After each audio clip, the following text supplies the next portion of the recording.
पिछले कई दिन से हम बात कर रहे थे कुछ ऐसी सीटों की जहां 3 बार 4 बार लगातार कांग्रेस हार रही है।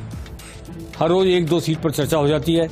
आज हम जयपुर की शाहपुरा सीट पर चर्चा करना चाहते हैं, जहां से राव राजेंद्र सिंह 2 बार विधायक बने, जो विधानसभा उपाध्यक्ष भी रहे, शाहपुरा के राज परिवार से हैं, और तीसरी बार आलोक बेनीवाल जीते, लेकिन हर बार कांग्रेस हारी।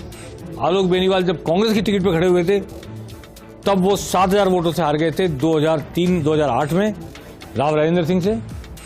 जब आलोक बेनीवाल दोबारा खड़े हुए तो मात्र 2,000 वोट से हारे थे राव राजेंद्र सिंह से, लेकिन तब मनीष यादव, जो राजस्थान यूनिवर्सिटी के शासन अध्यक्ष रह चुके, वो निर्दलीय खड़े हो गए थे कांग्रेस से टिकट नहीं मिलने के कारण, और 23,000 वोट लेकर आ गए थे। इसलिए राव राजेंद्र सिंह फिर जीत गए और आलोक बेनीवाल कांग्रेस के टिकट पर दोनों बार हार गए।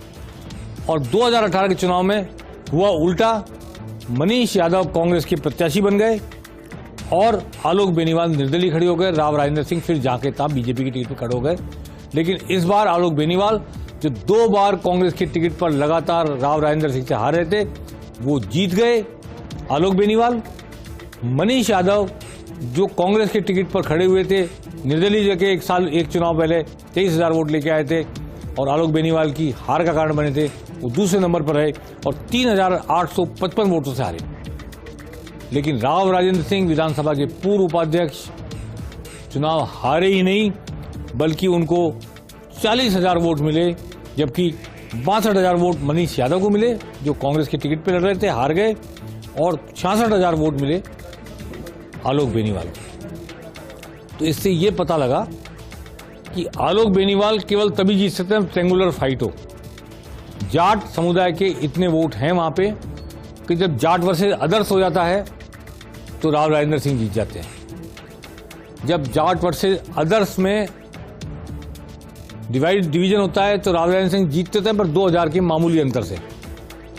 परंतु जब ट्रायंगुलर फाइट हो जाती है, राव राजेंद्र सिंह एक तरफ खड़े हैं, 40,000 वोट लेके आ रहे हैं, कांग्रेस के टिकट पर मनीष यादव खड़े हो रहे हैं और वो भी 62,000 वोट लेके आ रहे हैं, तो फिर ट्रायंगुलर फाइट में निर्दलीय आलोक बेनीवाल जीत जाते हैं और 66,000 वोट के।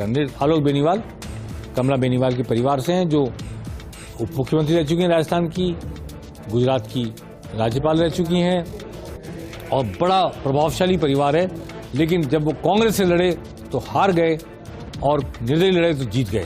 तो क्या निर्दलीय रहकर जब उन्होंने अभी सरकार का समर्थन दिया है, गहलोत सरकार को बचाने में योगदान दिया है, उनको कांग्रेस का टिकट मिलेगा, और कांग्रेस का टिकट मिलने से क्या वो सुविधाजनक स्थिति में होंगे, और जब उनको कांग्रेस का टिकट मिलेगा तो क्या मनीष यादव, राजस्थान विश्वविद्यालय शासन के अध्यक्ष रह चुके हैं, पिछली बार कांग्रेस टिकट पर चुनाव लड़े थे, सेकंड रहे थे, 3,000 वोट से हारे थे मात्र, उनको अगर टिकट नहीं मिलेगा, आलोक बेनीवाल को, निर्दलीय विधायक को समर्थन की कीमत पर टिकट दे दिया जाएगा, तो क्या मनीष यादव तीसरे प्रत्याशी के तौर पर, बागी प्रत्याशी के तौर पर खुद या किसी पार्टी से खड़े नहीं होंगे? ये देखने वाली बात होगी। तो शाहपुरा की सीट 3 बार से कांग्रेस हार रही है, भले एक बार 3,000 वोट से हारी, एक बार 2,000 वोट से हारी, एक बार ज्यादा वोट से हारी, पर कांग्रेस ही तभी जीता जब निर्दलीय के रूप में खड़ा हुआ। तो इसलिए शाहपुरा की यह सीट भी कांग्रेस के लिए चुनौती बनी हुई है, और चुनौती 2 तरफा है। अपने पुराने उम्मीदवार का जो 3,000 वोट से हारे, टिकट बनाए रखे, या आलोक बेनीवाल जिसने निर्दलीय जीतकर उनको समर्थन दिया, उनको टिकट दे और समर्थन की कीमत चुकाए। तो ये सारी बातें देखने वाली होंगी। अब आने वाले 2 दिनों में राजस्थान की राजनीति गर्म रहेगी, लेकिन कांग्रेस की दृष्टि से यह है कि मुख्यमंत्री अशोक गहलोत बीमार हैं, उनकी तबीयत नासाज है, उनकी तबीयत ठीक होगी तो ही वे फिर दौरे कर पाएंगे शुरू, और डॉक्टर साहब आज लौट आएंगे। आने वाले 2 दिनों में देखते हैं क्या करते हैं वो।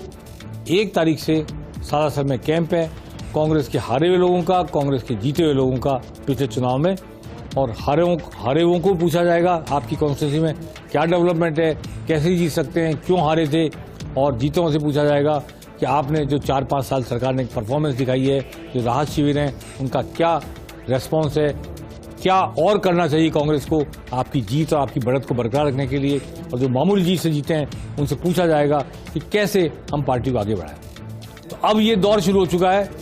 कल जेपी नड्डा नदबई में सभा करेंगे, परसों उदयपुर में अमित शाह सभा करेंगे। अमित शाह की सभा में पूर्व मुख्यमंत्री वसुंधरा राजे भी मौजूद रहेंगी। इसलिए मान के चलना चाहिए कि ये 3 दिन जो आज से शुरू हैं बीजेपी के चुनाव अभियान की शुरुआत है। न केवल विधानसभा का चुनाव अभियान, लोकसभा का चुनाव अभियान भी मैं इसको मानता हूं, उसकी शुरुआत है। और 1 तारीख से सालासर के कैंप के जरिए कांग्रेस का चुनाव अभियान शुरू हो जाएगा। अन्य पार्टियां गुपचुप अपनी तैयारी कर रही हैं। सिर्फ हनुमान बेनीवाल हैं जो वोकल हैं और वोकल होकर के जगह जगह सभाएं कर रहे हैं। दोनों पार्टियों को आड़े हाथ ले रहे हैं। लगता नहीं है कि वो किसी पार्टी के साथ समझौता कर पाएंगे, गठबंधन कर पाएंगे। फिलहाल 2 दिन पहले उन्होंने एक सभा में आपातकाल को लेकर इंदिरा गांधी का जब जिक्र हुआ, प्रधानमंत्री नरेंद्र मोदी ने किया, तो उन्होंने भाजपा के खिलाफ भी कुछ बोला और राहुल गांधी के थोड़ा सा पक्ष में भी बोल गए। तो क्या कांग्रेस के प्रति वो नरम हो रहे हैं, यह विचार करने योग्य बात होगी। या मैं ये बताना चाहता हूं कि नागौर में बीजेपी ने एक राय बना ली है कि सभी 11-10 जो भी विधानसभा क्षेत्र हैं उनमें बीजेपी को चुनाव लड़ना चाहिए, हनुमान बेनीवाल के साथ गठबंधन नहीं करना चाहिए। स्थानीय बीजेपी का ऐसा कहना है। नागौर से इस समय जो विधायक हैं प्रॉपर नागौर से, वो आरएसएस के प्रमुख कार्यकर्ता हैं और उनकी अध्यक्ष होने के कारण, वो अध्यक्ष भी हैं जिले के, ये एक मतैक्य बनता जा रहा है बीजेपी में। बीजेपी को नागौर की सभी सीटें लड़नी चाहिए और कोई हनुमान बेनीवाल के लिए सीट नहीं छोड़नी चाहिए। तो ये आने वाले वक्त में देखने वाली बात होगी, हनुमान बेनीवाल का किसी से समझौता होता है नहीं होता है। अब नए गठबंधन बनेंगे, नए समझौते होंगे, नई इबारत लिखी जाएगी, क्या होगा पेनल्टी कॉर्नर में भी हम बताएंगे और जल्दी एक दिन पूरा दिन विस्तार से हम आपको बताएंगे आने वाला चुनाव कैसा होगा। पेनल्टी कॉर्नर में आज बस इतना ही। नमस्कार।